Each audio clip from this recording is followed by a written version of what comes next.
राज्याचे मुख्यमंत्री देवेंद्र फडणवीस हे आता गणपती बाप्पांची आराधना करत असताना आपण पाहतोय।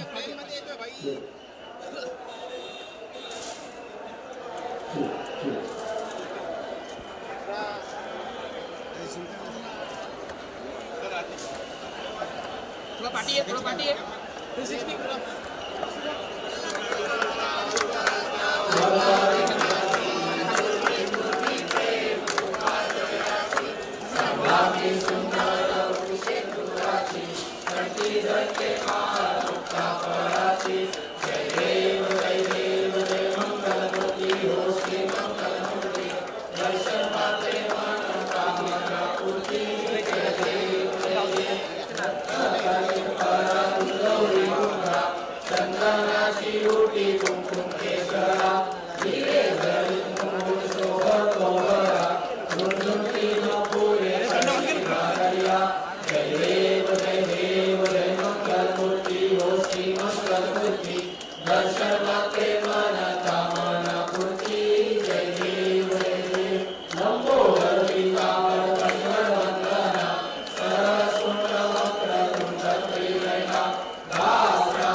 लोकशाही मराठी ऐका, पहा, जागरूक रहा।